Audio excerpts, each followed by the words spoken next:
पूज्य बाबा कह रहे पहला, किसी महापुरुष का अनुशासन है कि नहीं। प्रगट में अनुशासन जरूरी है, प्रगट में अनुशासन जरूरी है।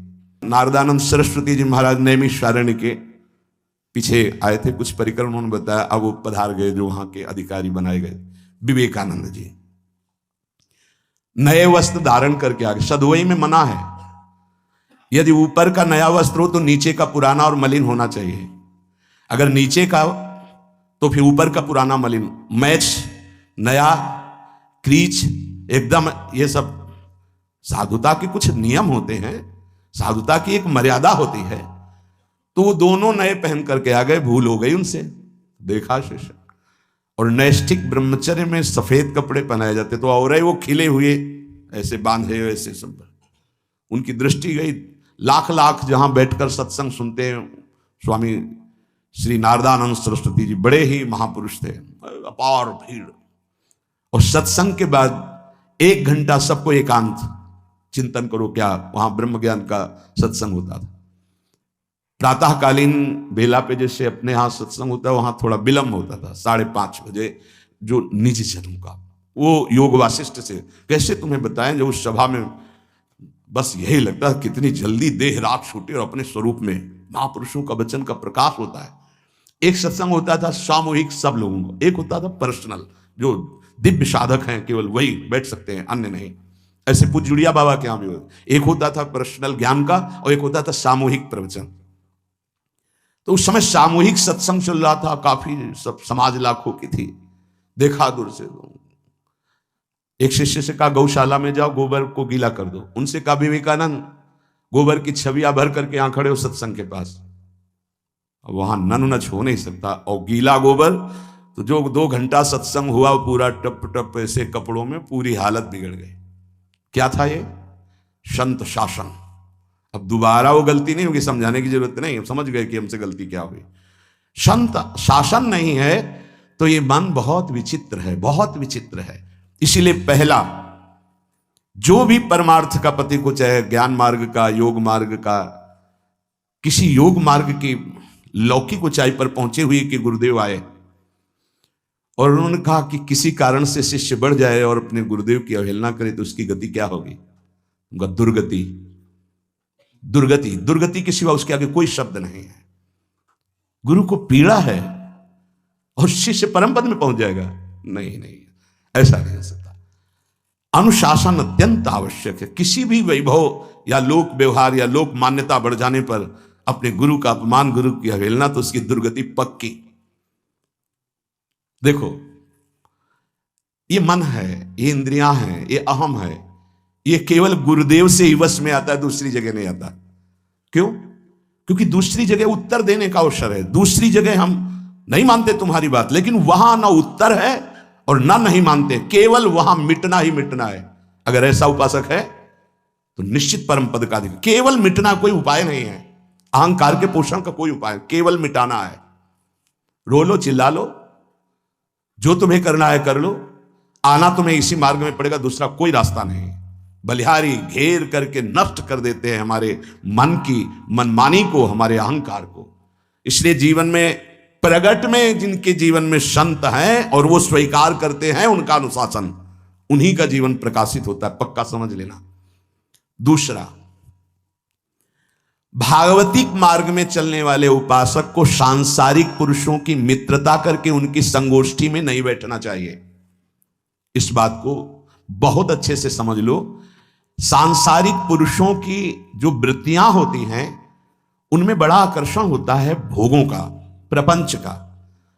जो साधक भ्रमणशील हैं, अगर वो गृहस्थों के यहां जाकर उनकी सैयाओं पर सोते हैं तो उनकी दुर्दशा क्या होती है चित्त की, वो खुद अनुभव करके देख ले।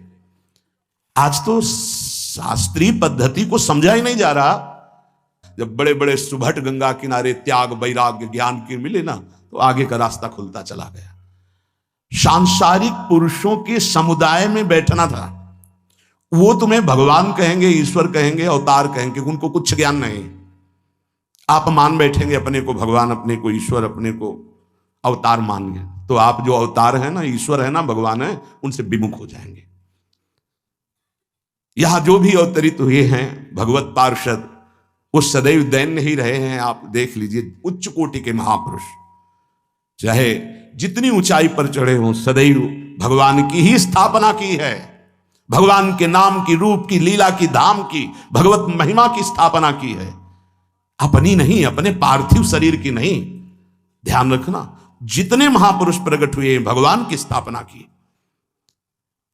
अगर हम संसारिक पुरुषों का संग करेंगे तो कई तरह से हानि हो जाएगी। सत्संग हो रहा है, बस इतने जो चाहो बैठ जाओ। हमारा पर्सनल एकांतिक केवल गुरुदेव से संबंध है और उनके द्वारा बताई हुई उपासना में हमारा समय व्यतीत होना चाहिए। कोई हमारा मित्र नहीं होना चाहिए, अलग से संगोष्ठी नहीं होनी चाहिए विषयी पुरुष की, सांसारिक पुरुष की।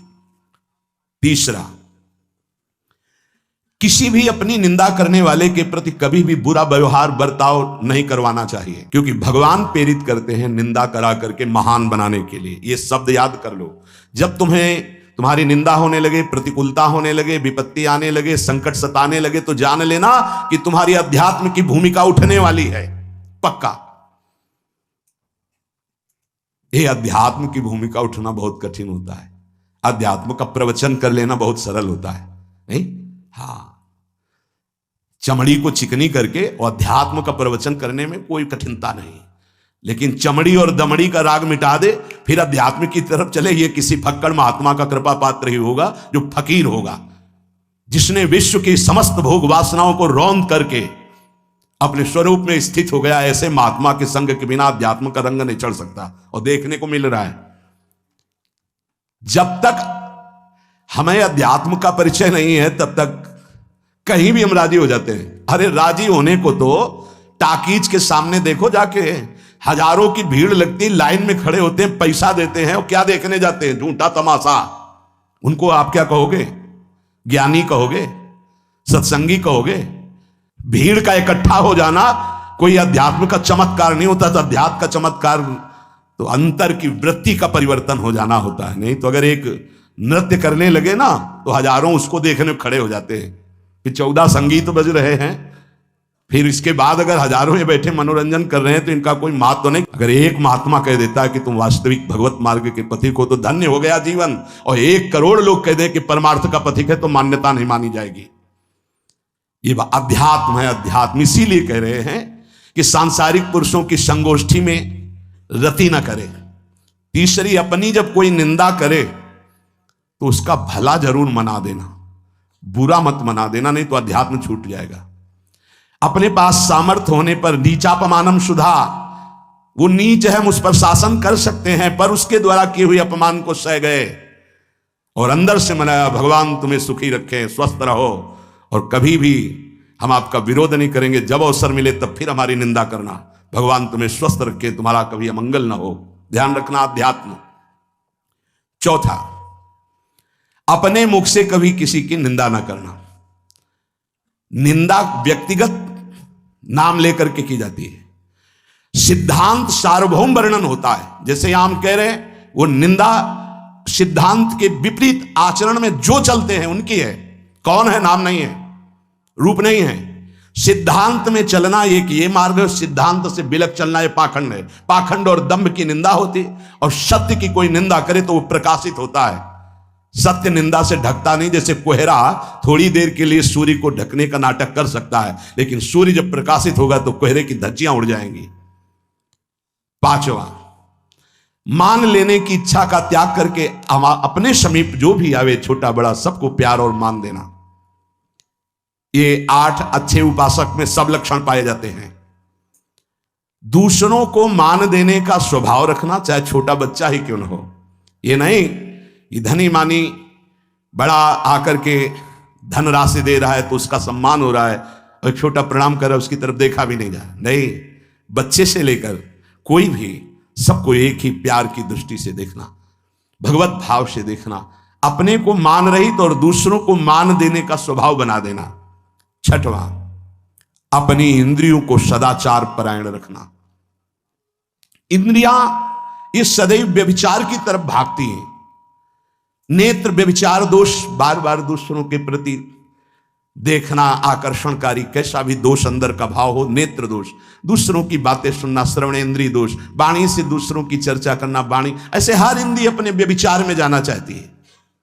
सदाचार परायण उपासक होता है। कल की बात है, कल चिंतन हो रहा था श्रीमद् भगवद गीता जी का। अगर उपासक में सदाचार इंद्रियों की पवित्रता नहीं है तो ढकोसला किसी वक्त कुछ नहीं रहेगा। ये अच्छे से समझ लो। इंद्रियों का विलास चल रहा, खुला दिखाई देता है, खुला एक दृष्टि होती है, उसमें दिखाई देता है। अंतर में ब्रह्म बैठा हुआ शांत मौन है और ये समझ नहीं पा रहा, केवल नाटक पे लगा हुआ है। अपना मन, अपनी इंद्रियां यदि संयम में नहीं है, सदाचार में नहीं है, तो ढकोसला ही है, आडंबर ही है, नाटक ही है। पक्का समझ लीजिए। अगर वो संयम ही नहीं है, जितेंद्रिय नहीं है, मनोनिग्रह नहीं, तो अध्यात्म क्या है? क्या प्रवचन हो रहा है? किस बात का प्रवचन हो रहा है? जो अनुभव हुआ उसका हो रहा है, शास्त्र सम्मत हो रहा है। जितेंद्रियता नहीं, इंद्रिय निग्रह नहीं, मनोनिग्रह नहीं। छठवां सदाचार परायण, अर्थात इंद्रिय और मन शास्त्राज्ञा के अनुसार चले। जिसका इंद्रिय मनोनिग्रह युक्त समय व्यतीत होता है भगवत चिंतन में, वो महापुरुष है। अभी वर्तमान में ही है, चिंता मत करो, स्थिति जागृत होने में देर नहीं। बंद रखो अपनी खिड़कियों को, कहीं माया की हवा ना घुस जाए। सच्ची सच्ची तुम में बहुत सामर्थ्य है, जागो। अगर झुक गए तो रौंद दिए जाओगे। एक एक बात अच्छे से समझ लो। मुस्कुरा के, प्रेम व्यवहार दिखा के, अपनापन करके फिर तुमको अधीन किया जाएगा। माया भगवती बहुत बलवती है, ऐसे करके फिर ऐसे प्रहार करती है, क्योंकि साधक बहुत प्रवीण है। ऐसे में अपने को बचा लेगा, लेकिन ऐसे में बचाना बहुत कठिन होता है। हमारी बात को समझ लेना, ऐसे में बचाना बहुत कठिन होता है, बहुत कठिन होता है। समर्पण का मिश, सेवा का मिश, अपनापन का मिश। हमारी इंद्री, हमारा मन बहुत धोखेबाज है, हमें कोई धोखा नहीं दे सकता। ये हमारा मन, हमारी इंद्रियां हमको धोखा देती है। साधु, साधक, परमार्थ पथिक, भक्त इस बात से परम सावधान। सदाचार और सरलता, संयम के साथ हमारा समय व्यतीत होना चाहिए। किसी के गवाही की जरूरत नहीं है, किसी के प्रमाण की जरूरत नहीं। आप खुद अपने हृदय की भूमिका को नाप लीजिएगा, कितनी ऊंचाई पर चढ़ रहे हो, आपको खुद अनुभव में समझ में आ जाएगा। जो इंद्रियों का गुलाम, मन के द्वारा भ्रष्ट आचरण करने वाला है, वो कुछ भी हो, कोई भी हो, कहीं भी हो, दुर्गति शब्द से ही संबंध है। जीते जी दुर्गति, फिर फांसी ऐसी लगे तेषम दुख न हो। सच्ची मानना, जब गलत हो जाता है आचरण, तो अपना मन अपने को कहता है नष्ट कर दो, ये जीवन किस काम का। होश में हमारे शब्दों को ध्यान से सुनना। जब इतना गलत हो जाता है तो अपना चेहरा अपने को पसंद नहीं आता, और अपना जीवन अपने को पसंद नहीं आता, और अपने अंदर से मन कहने लगता है नष्ट कर दो इस शरीर को। फिर वो जो आगे की लीलाएं होती है, अच्छा ऐसा हुआ, फांसी लगा ली, जहर खा लिया, ये कर लिया, वो कर लिया। वो इन्हीं इंद्रिय और मन की फिसलन को नहीं सह पाया। अच्छा, किसी महापुरुष का शासन नहीं था, नहीं, उस चूक में भी बचत हो जाती है। एक बहुत बड़े महापुरुष के समीप रहने वाले से चूक हो गई, तो उन्होंने अपने आसन के पास आसन लगवाया। सब साधुकों ने कहा कि बहुत बदनामी होगी, क्योंकि आपका नाम आगे है और वो आपके आश्रित है, ऐसा है किसी महापुरुष के। उन्होंने कहा, तू क्या समझते हो, ये भाया है, चूक हो गई, अब इसको कभी चूक नहीं होगी, ऐसा बना देंगे, कभी त्रुटि नहीं होगी, इसको ऐसा बना देंगे। और वो फिर ब्रह्मावर्त बिठूर में रहे, और बहुत अच्छे महात्मा हैं, अभी हैं। अगर संत का शासन है और आपसे चूक भी हो जाती है, तो ऐसा बना देंगे कि दोबारा चूक नहीं होगी। पर इंद्रिय और मन को छूट देकर मनमानी आचरण करने वाला कभी साधक नहीं हो सकता, पक्का। और आप सच्ची मानना, आपकी एक बार इंद्रिय मन छूट हो गई तो जिंदगी भर दबे रहोगे, दहाड़ने लायक नहीं रहोगे। माया तुम्हारे को सदैव कोसती रहेगी, तुम्हारा हृदय जलता रहेगा। ऐसा कैसे हो गया, ऐसा कैसे हो गया। जब ऊंचाई की तरफ सोचोगे तो सामने वो अगर प्रायश्चित करके मिटा दिया है तो बात है, नहीं तो वो कर्म सामने आ जाएगा। लगेगा नहीं, हम इस ऊंचाई लायक नहीं, नहीं हम इस ऊंचाई लायक। आपसे प्रार्थना कर रहे, अगर चूक हो गई हो तो उसको मिटा दो, नहीं आगे बढ़ने में बाधा पहुंचा देगा। अपने गुरुजनों से सलाह करके उसका प्रायश्चित कर लेना चाहिए। अगर गुरुजन कर दे जाओ कुछ नहीं, तो कुछ नहीं, खत्म खेल, वो निपटा देंगे, वो करुणामय है, उनमें बड़ी सामर्थ्य है। पर छठवां सूत्र, सदाचार, संयम, जितेंद्रियता, मनोनिग्रह साधक में होना ही चाहिए। जो साधक एकांत में मनोरंजन करके अपने जीवन को नष्ट कर रहे हैं, अच्छा होता गृहस्थ धर्म में रहते, बाल बच्चे पैदा करके मेहनत करके धर्म पूर्वक कमाते और समाज की सेवा करते। यदि अखंड ब्रह्मचारी वैराग्य मार्ग के पथिक हो तो चूक ना होने पावे प्रार्थना करते हैं। इंद्रियों को शिथिल ना होने देना, मन को शिथिल मत होने देना, नहीं तो ऐसा बंधन ये बांध देते हैं कि बड़े बड़ों को सर झुकाकर चलना पड़ता है। रौंद देती है माया, ध्यान रखना, सर उठाने लायक नहीं रह जाता। अगर इंद्रिय जन्य भोगों का आकर्षण नष्ट कर दे तो अपना मन अपने को जलाता रहता, धिक्कार देता रहता। कैसे हो गया ऐसे? तो कैसे हो गया? कीन हो इसका वहू अभिमाना, सुख हो वंचा कृपा निधाना।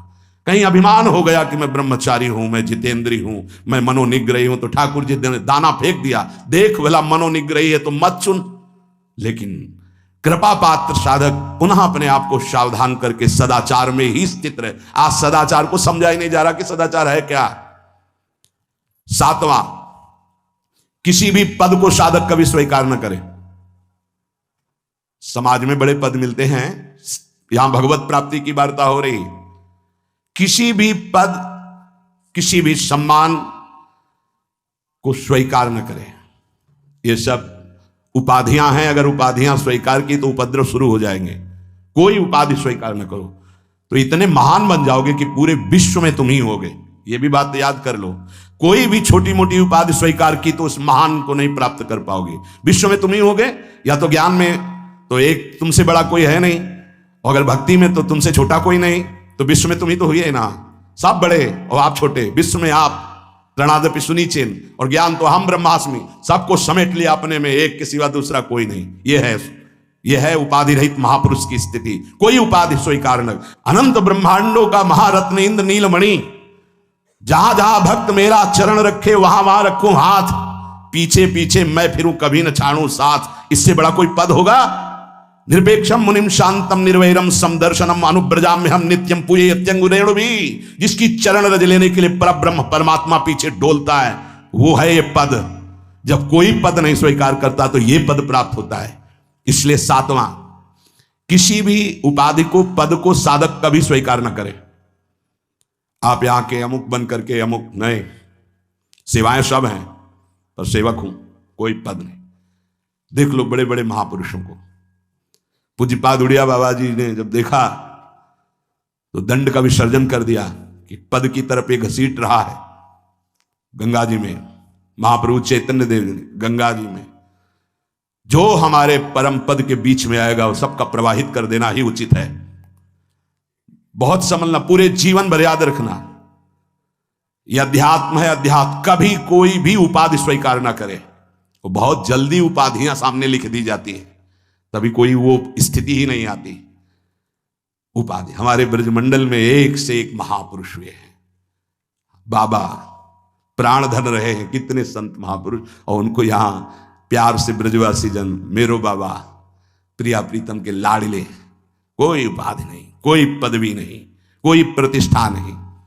और आठवां, ये आखिरी, किसी भी परिस्थिति में अपने आराध्य देव का चिंतन ना छूटने पावे। पूर्णता ये तभी हो सकता है जिसके जीवन में ये तीन बातें हैं। आखिरी वाली बात, किसी भी परिस्थिति में अपने लक्ष्य का चिंतन न छूटने पावे। ये तीन बातें जिसके जीवन में हैं तो ये आखिरी बात पूर्ण होगी। आखिरी और पहली दो बहुत जोर की बात थी। पहली थी किसी संत महापुरुष का शासन, और पूर्णता आई किसी भी परिस्थिति में अपने लक्ष्य का चिंतन न छूटना। बीच में अपने आप सब आ जाएगा। तीन बातें, पहली व्यवहार शुद्धि, दूसरी नियम निष्ठा, और तीसरी प्रतिज्ञा पालन। तुम चाहे जिस संप्रदाय के हो, जिस वर्ण के हो, चाहे जिस आश्रम के हो, और चाहे जो हो, यदि तुम परमार्थ के पथिक हो, ये तीन बातें नहीं है तो तुम्हारा पतन हो चुका है। पतन हो जाएगा नहीं, नाप लो, तुम्हारा पतन हो चुका है। पहला, व्यवहार शुद्धि। आपका जीवन किस मार्ग का पथिक है? बोले गृहस्थ। तो आप अपनी मर्यादा में, आपकी जो मर्यादा है प्रवृत्ति मार्ग की, उसी के अनुसार एक सीमा में रहकर आपका इंद्रियजन्य व्यवहार। दूसरा, आप कौन? विरक्त मार्ग के पथिक। अब विरक्त मार्ग के पथिक के बहुत से रास्ते हैं। संन्यास योग मार्ग, अमुक अमुक अमुक अमुक। लेकिन हर निवृत्ति मार्ग का एक ही उपदेश है, उसका व्यवहार शुद्ध होना, इंद्रिय संयम मनोनिग्रह। अगर वैरागी होकर इंद्रिय संयम नहीं है, मनोनिग्रह नहीं, तो उसका व्यवहार अशुद्ध है। इसी में सब आ जाएगा, सब कुछ, सारा व्यवहार आ जाएगा। गृहस्थ होकर यदि उस सीमा के अंतर्गत नहीं, बाहर भ्रष्ट है, तो साधक ही नहीं। विरक्त होकर यदि उसका व्यवहार शुद्ध नहीं, देखो चूक हो जाना अलग बात होती, हो गई गलती, सुधार कर लो, पूरे जीवन में पुनरावृत्ति ना हो। हमारी आखिरी श्वास तक भगवत प्राप्ति का रास्ता शास्त्र देता है। अगर आपसे चूक हो गई, अभी तक समय बर्बाद हो गया, अब सुधार लो, अब बना लो। बहुत बड़ी फिसलन माया की है। अगर आपको समझ में आ गया कि अब हमें सुधरना चाहिए, आज से सुधर जाओ, आज से भगवत प्राप्ति हो जाएगी। बड़ा अनुभव हो जाएगा आपको कि पीछे मैं ऐसा, अब आगे चल करके ऐसा भगवत कृपा से हो गया। व्यवहार शुद्धि, व्यवहार शुद्धि, एकांत शुद्ध। एकांत बहुत पवित्र होना चाहिए। व्यवहार प्रगट में जब समाज में होगे तो है ही। ये बात बार बार हम इसलिए बोल रहे हैं कि परमार्थ का पथिक बाहरी व्यवहार की शुद्धि तो दिखा देता है, लेकिन आंतरिक बहुत अशुद्ध आचरण होते हैं। इसीलिए अध्यात्म की उन्नति नहीं होती। आपका शरीर पवित्र, आपके विचार पवित्र, आपका मन पवित्र, तब आप परम पवित्र भगवान से अपनापन कर पाएंगे। ध्यान रखना, आपका शरीर अपवित्र, आपके विचार अपवित्र, आपका मन अपवित्र, आप ऐसी भगवत प्राप्ति कर लेंगे। जहां मन आया वहां खा लिया, जो मन आया वो देख लिया, जो मन आया वो छू ले, ऐसी भगवत प्राप्ति हो पाएगी। ये जो हमारा मन भजन में लेकर, होटलों में खाओगे, भजन में मन लगेगा, अशुद्ध आहार करोगे, मनमानी व्यभिचार प्रवृत्तियों का दर्शन, संभाषण और क्रिया करोगे, और तुम्हारा मन सच्चिदानंद प्रभु में लग जाएगा। तमाशा समझा है, तमाशा समझ लिया अध्यात्म में मन को लगाना। आहार शुद्ध नहीं, विचार शुद्ध नहीं, आचरण शुद्ध नहीं, चार लोग बैठे हैं, उसी में अपनी इंद्रियों को बार बार तुम आकर्षण, शरीर आकर्षण की तरफ ले जा रहे, दिखाई नहीं दे रहा है क्या स्थिति तुम्हारी? बात करेंगे ब्रह्म ज्ञान के नीचे बात ही नहीं। अरे कुछ नहीं है। संयम से चलो, सदाचार से चलो, पवित्रता से चलो, तो कोई संशय ही नहीं रह जाएगा। पर संयम, सदाचार, पवित्रता, ये सब केवल ग्रंथों में लिख रहे हैं, पर अपने तो सौभाग्यशाली है ना, चल सकते हैं। अपने को अवसर मिला है। जो नहीं चल पा रहे हो, कम से कम सुन तो रहे हैं, चलने की तैयारी कर रहे हैं। लेकिन आप लोग तो चलने की तैयारी नहीं, चल चुके हैं। आप अपने को बचा लीजिए, आप अपने को संभाल लीजिए। पूज्य बाबा कह रहे हैं व्यवहार शुद्धि, नियम निष्ठा, प्रतिज्ञा पालन नहीं, तो वो पतित हो चुका है। पतित हो जाएगा नहीं, पतित हो चुका है। दूसरा है नियम निष्ठा, जो तुम्हें गुरु ने दी है या स्वयं धारण की है, दोनों बातें होती। जब कितना, कौन कौन सी दिनचर्या के नियम, कितना पाठ, क्या सेवा, इनका नियम होता है।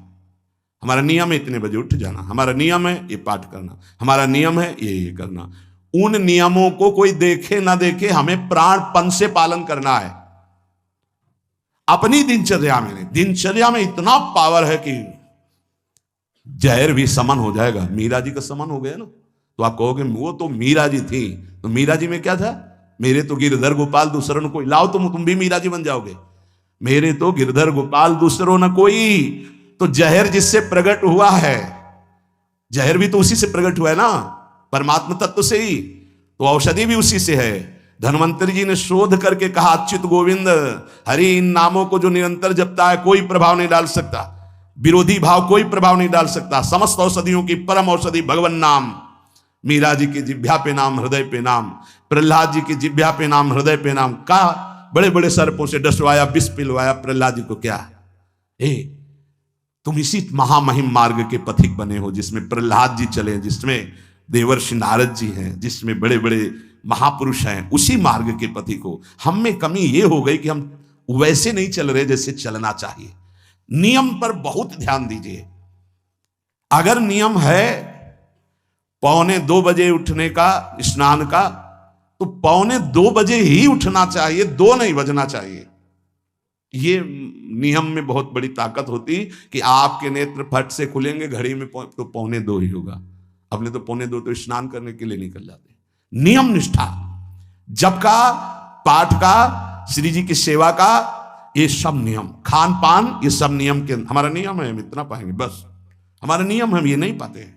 हमारा नियम है हम इतना सोते, इतना जगते। इस वजह साधक का नियम, नियम निष्ठा और प्रतिज्ञा पालन, इसमें चूक नहीं होनी चाहिए, इसमें चूक हो जाती है, इसलिए सुकृत नष्ट हो जाते हैं। जैसे कहा गया आज के बाद हम ये नहीं करेंगे, कुछ न कुछ साक्षी किया जाता है। मैं गुरुदेव को साक्षी, मैं आराध्य देव को साक्षी, या मैं इस समय को साक्षी करके कहता हूं, या देवता साक्षी हैं। जैसे भीष्म जी ने कहा समस्त दिशाएं और लोकपाल समस्त देवता साक्षी हैं, मैं आज नियम लेता हूं, आज जीवन अखंड ब्रह्मचारी रहूंगा। ऐसे कुछ प्रतिज्ञाएं होती हैं जिनको कसम कहते हैं। यह आजकल के लोग सुबह कसम खाए शाम के तोड़ दिए, या मंगल को खाए बृहस्पति को तोड़ दिए। इनकी बड़ी दुर्दशा है, सुकृत नष्ट हो जाते हैं, अपने लोगों से बड़ी गलती हो जाती है। सहसा कोई प्रतिज्ञा करो मत। हम प्रयास कर रहे हैं छोड़ देंगे, हम प्रयास करते हैं ऐसा नहीं करेंगे, हम प्रयास करते हैं ऐसा। प्रतिज्ञा अगर ले लो तो यह ध्यान रखो कि आपके पुण्य नष्ट हो जाएंगे यदि प्रतिज्ञा आपने तोड़ दी। कसम, प्रतिज्ञा, ये सब एक ही बात कही जाती है। तृण छू के शपथ पूर्वक मैं कहता हूं कि आज के बाद ऐसा कभी नहीं, या सामने किसी भगवान मंदिर में आज के बाद में ऐसा, या गुरुदेव, अब तो देर नहीं लगता कसम खा लेते हैं, तोड़ लेते हैं। हमारी प्रार्थना है मत खाना कभी कसम, कसम नहीं खानी चाहिए, प्रार्थना है। आपसे कोई कहता कसम खाइए छोड़ दीजिए, नहीं कसम नहीं खाऊंगा पर प्रयास करूंगा आज के बाद बिल्कुल नहीं ऐसा हो, पूरा प्रयास करूंगा। प्रयास सफल होगा फिर हम आपसे कसम खा लेंगे। अभी हमें कुछ महीने के लिए छूट दीजिए, मैं बिल्कुल नहीं करूंगा पर कसम नहीं खाऊंगा, प्रयास कर रहा हूं। कसम ऐसे मत खाओ, प्रतिज्ञा ऐसे मत लो। यदि प्रतिज्ञा ले ली तो चाहे प्राण निकल जाए, अब नहीं, ये ध्यान कर लीजिए। अगर 3 बातें साधक में हैं तो परिपक्व अवस्था आने में देर नहीं लगेगी, 8 लक्षण आ जाएंगे। पहला, व्यवहार पवित्र शुद्ध। दूसरा, जितने नियम लिए हैं निष्ठापूर्वक निर्वाह।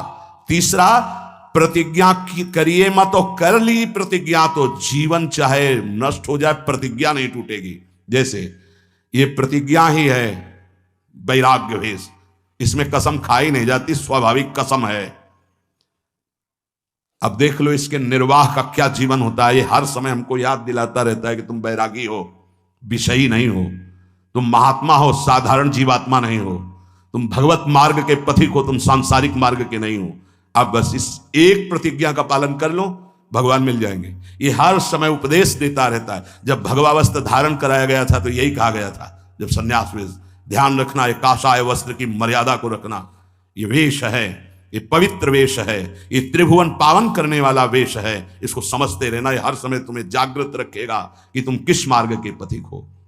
तो आज के सत्संग का जो सार सूत्र, संत महापुरुषों का आश्रय, उनका शासन स्वीकार करना, सांसारिक पुरुषों से मित्रता न करना, ना सांसारिक चर्चा संगोष्ठी करना, किसी जो हमारी निंदा कर रहा है किसी भी तरह से उसको कष्ट देने की भावना ना बनना,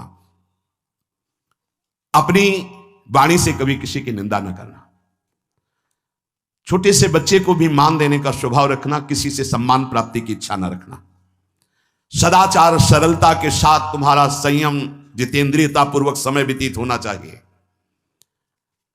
प्रतिष्ठा, किसी भी तरह की पद उपाधि साधक जीवन में स्वीकार न करे।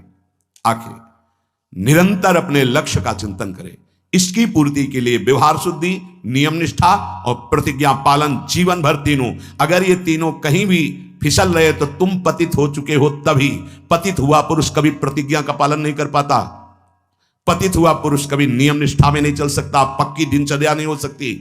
उसकी व्यवहार शुद्धि कैसे कही जाए जब पतित हो गए। देखो, और पतित को भी पावन करने का रास्ता है भगवान की शरण। अब भी आपके पास चांस है, आप अपने को भगवत प्राप्त महापुरुष बना सकते हैं, आप अपना जीवन परम कल्याण कर सकते हैं, आप जीवन मुक्त हो सकते हैं। इसलिए सच्चे अच्छे पवित्र आचरण करो और नाम जप करो, प्रभु सब संभाल लेंगे, सब भूल मिटा देंगे, सब पाप आचरण नष्ट करने की सामर्थ्य हमारे प्रभु में है। अभी तक जो हुआ वो हुआ, अब हम अपने को इस गुलामी से मुक्त करें। काम क्रोध लोभ मोह मद मत्सर ये हमारे को बार बार जलन अशांति क्लेश दे रहे। अब हरिशरणम परमानंद का मार्ग हम स्वीकार करें।